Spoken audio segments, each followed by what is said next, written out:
ANM and GNM only চ্যানেলে তোমাদের স্বাগত জানাই। দেখো, আজকে এই ইম্পর্টেন্ট ক্লাসে আমি নিয়ে এসেছি যে ইংলিশ এএনএম জিএনএম পরীক্ষায় ইংলিশে যে 15 মার্কসের কোশ্চেন হয়, হ্যাঁ, সেই 15 মার্কসের কোশ্চেন কোথা থেকে হয় এবং কোন কোন টপিকগুলো টাচ করে, যার ফলে কি হয় তোমরা বুঝতে পারবে যে কোন কোন টপিক তোমাদের ভালো করে পড়তে হবে এবং কোন কোন টপিকগুলো থেকে কেমন কেমন বা কী ধরনের কোশ্চেন্সগুলো আসে বা কত নাম্বারের কোশ্চেন আসে, সেটা একদম সম্পূর্ণ যবের থেকে এএনএম জিএনএম এক্সাম শুরু হয়েছে তবের থেকে শুরু করে লাস্ট অর্থাৎ 2024 সালে যে পরীক্ষাটা হয়েছে এই অবধি আমি সমস্ত টপিকগুলো নিয়েছি। এটা তোমাদেরকে হেল্প করবে, এটা আমার বিশ্বাস। দেখো, কী কী টপিকগুলো একটু ভালো করে খেয়াল করো। সিনোনিম, সিনোনিম মানে কি? সমার্থক শব্দ, মানে একই অর্থের শব্দ তোমাকে খুঁজতে হবে। দেখো, প্রতি বছর অর্থাৎ 2021 সালের প্রথমে দুটো শিফটে পরীক্ষা হয়েছিল, 21 সালে, 2022 সালেও দুটো শিফটে পরীক্ষা হয়েছিল, 2023 সালে একটাই শিফট, 2024 সালে একটাই শিফটে পরীক্ষা হয়েছে। যাই হোক, দেখো প্রতি বছর 2021 সালে ফার্স্ট শিফটে দেখো 2 নাম্বার, তারপরেও 2 নাম্বার, তারপরেও 2, তারপরেও 2, তারপরে 3 এবং তারপরে 2। তার মানে বোঝা যাচ্ছে যে সিনোনিম থেকে 2 নাম্বার তুমি কিন্তু এক্সপেক্ট করতেই পারো। ঠিক আছে? তার মানে এতদিন যে পরীক্ষা হচ্ছে তাদের ট্রেন্ড বোঝা যাচ্ছে যে সিনোনিম থেকে তুমি কিন্তু 2 নাম্বার পাবে। এবার দেখো 1+1 বা 2+1 এই যে দিয়েছি, কেন দিয়েছি?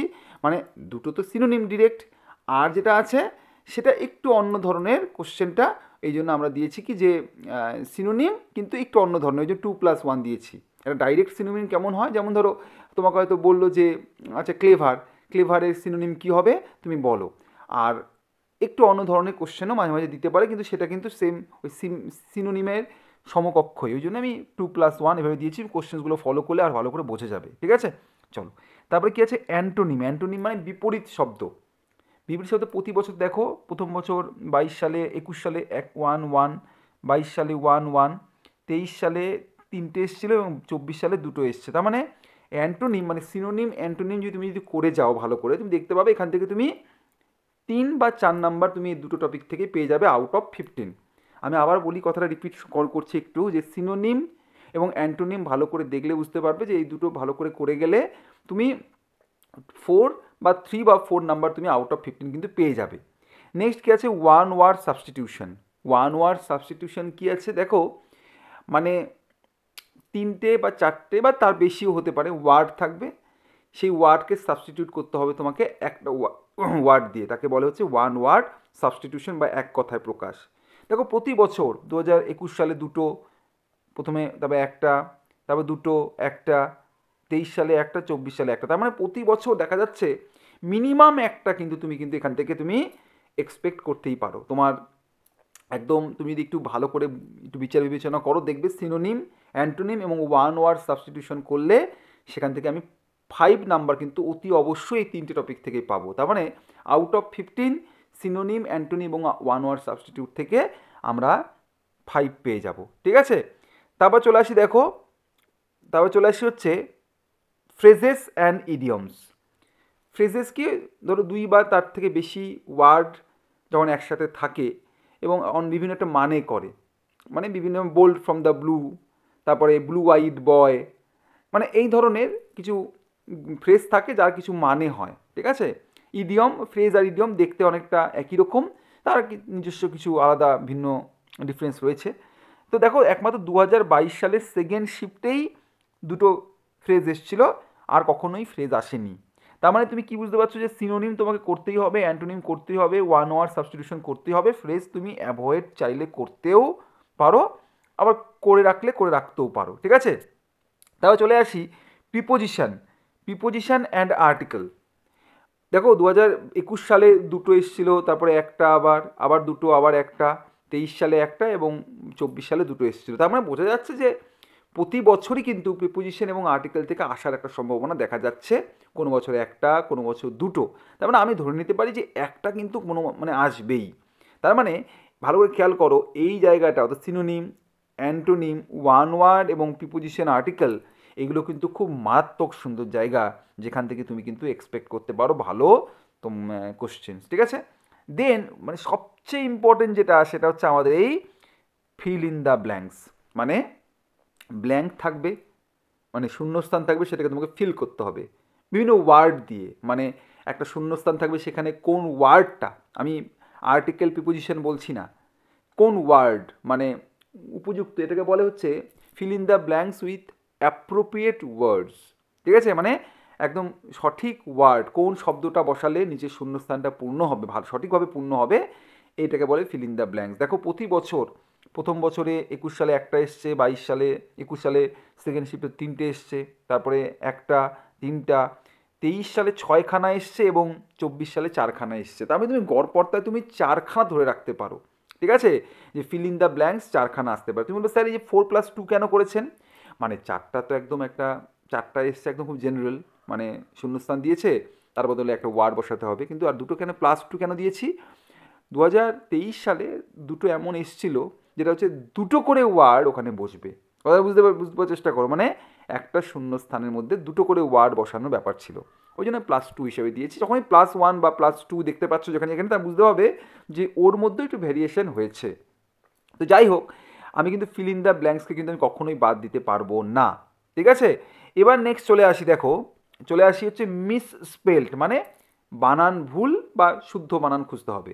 দেখো একবার এসছে 2022 সালের প্রথম শিফটে, 2022 সালের সেকেন্ড শিফটে এসছে, আর 2024 সালে এসছে। কিন্তু একটা জিনিস বুঝতে হবে যে এটা কিন্তু আসার সম্ভাবনা, মানে এই যে মিসস্পেল বা বানান যে ভুল হওয়ার ব্যাপারটা রয়েছে বা সঠিক বানান খুঁজতে হবে, সেটা কিন্তু 2021 সালে আসেনি এবং 2023 সালে আসেনি, বাট এটা কিন্তু আমি বলতে পারি না যে আসবে না, এটাকে আমরা অ্যাভয়েড করতে পারি না, স্পেলিং আমাদের দেখা উচিত। এবং আমরা এখানে একটা মাত্র জিনিসই বাদ দেওয়ার ব্যাপার আছে, আমি চাইলে ফ্রেজ ইডিয়মটাকে তুমি বাদ দিতেও পারো।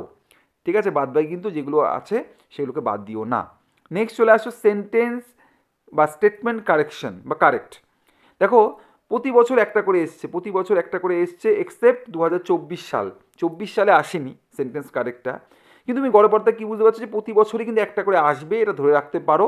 সুতরাং এটা কিন্তু অ্যাভয়েড করবে না, মানে সেন্টেন্স কারেক্ট মানে গ্রামারের সমস্ত রুলসগুলো বুঝে নিয়ে কোনো একটা সেন্টেন্সে কোথায় ভুল আছে সেটাকে চিহ্নিত করা বা সঠিক সেন্টেন্সটাকে আইডেন্টিফাই করা, সেটা কিন্তু এসছে। ভালো ভালো ভালো ভালো ধরনের কোশ্চেন এসছে। যাই হোক, এটা আমরা সেন্টেন্স এরর কারেক্ট, আমরা স্টেটমেন্ট কারেক্ট, মানে সবচেয়ে বড় কথা যে হয়তো দুটো স্টেটমেন্ট দেওয়া থাকলো, কোন স্টেটমেন্টটা কারেক্ট আছে নাকি দুটো স্টেটমেন্টই কারেক্ট, সেরকম ধরনের এসছে। আর পরে কী আছে, এরর। এররও কিন্তু খানিকটা একই ধরনের। দেখো প্রতি বছরই প্রথমে 21-22 সালে এসছে, 23 সালে আসেনি এবং 24 সালেও আসেনি।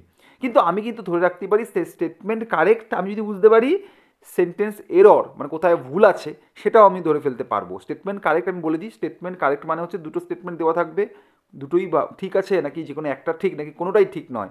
আর এররে কী আছে, কোনো একটা সেন্টেন্সে কোথায় ভুল আছে সেটা আমাদের খুঁজতে হবে। ঠিক আছে, তো আমি কিন্তু এররটাকে আমি বাদ দিতে পারি না। ঠিক আছে, এবার চলে আসো ন্যারেশন।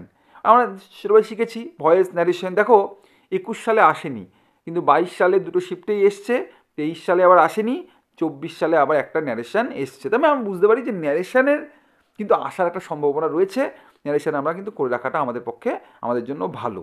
নেক্সট আছে ওয়ার্ড ফর্ম চেঞ্জ। আমরা 11-12 আসতো না, 11-12 বা 9-10ও এসছে, অনেক সময় আমরা পড়েছি ওয়ার্ডের ফর্ম চেঞ্জ। মানে যেমন ধরো কাইন্ড, এর যদি ফর্ম চেঞ্জ করা যায় কাইন্ডনেস, বুঝতে পারছো কি না? মানে হয়তো তোমার হচ্ছে ইসের থেকে অ্যাডজেক্টিভ, কোনোটা অ্যাডজেক্টিভ আছে তাকে সেখান থেকে নাউন করে দেওয়া বা অ্যাডভার্ব করে দেওয়া, তো এগুলোকে আমরা ওয়ার্ডের ফর্ম চেঞ্জ বলি। ঠিক আছে, তো আমরা কি দেখছি যে এই যে জিনিসগুলো রয়েছে এগুলো কিন্তু আমাদের ভালো করে মাথার মধ্যে রেখে এক্সামে যেতে হবে। দেখো ইংলিশে 15 মার্কস থাকবে, একটু বুদ্ধি যদি করা যায় এবং একটু যদি মাথা খাটানো যায়, ডেফিনেটলি কিন্তু তোমরা কিন্তু ভালো একটা স্কোর করতে পারবে, এটা আমার দৃঢ় বিশ্বাস। খালি টপিকগুলো কী কী আছে একবার একটু দেখে নাও ভালো করে, আবার একটু মিলিয়ে নাও। যাদের মনে হচ্ছে যে আমরা স্ক্রিনশট করে নেব, করে নিও ভালো করে। ঠিক আছে, স্ক্রিনশট করে নাও। ঠিক আছে, ভালো করে একবার করে নাও, স্ক্রিনশট নিয়ে নাও, তোমাদের পক্ষে এটা ইজিয়ার হবে এটা বুঝতে যে কী কী ধরনের জিনিসগুলো আসে। কি আসে, সিনোনিম, তোমরা কী কী তাহলে করবে, সিনোনিম করবে, অ্যান্টোনিম করবে, ওয়ান ওয়ার্ড করবে, প্রিপোজিশন করবে, ফিল ইন দ্য ব্ল্যাঙ্কস করবে, মিসস্পেলড করবে, সেন্টেন্স কারেক্ট, এরর, এগুলো করবে। ঠিক আছে, নেক্সট কি ন্যারেশন এবং ওয়ার্ডের ফর্ম চেঞ্জ, এই দুটো ভালো করে করবে। যাই হোক, তোমরা ভালো থাকো, সুস্থ থাকো এবং তোমরা কিন্তু অতি অবশ্যই এএনএম অ্যান্ড জিএনএম অনলি চ্যানেলের সঙ্গে থাকো। যদি তোমাদের এএনএম এবং জিএনএম 2025-এ তোমাদের টার্গেট থাকে যে আমরা এএনএম জিএনএমটা ক্র্যাক করবো, ডেফিনেটলি তোমরা কিন্তু এই channel ANM and GNM only সাথে তোমরা থাকতে পারো। ভালো থেকো, সুস্থ থেকো, আমি সবসময় তোমাদের সাথে থাকবো। ধন্যবাদ।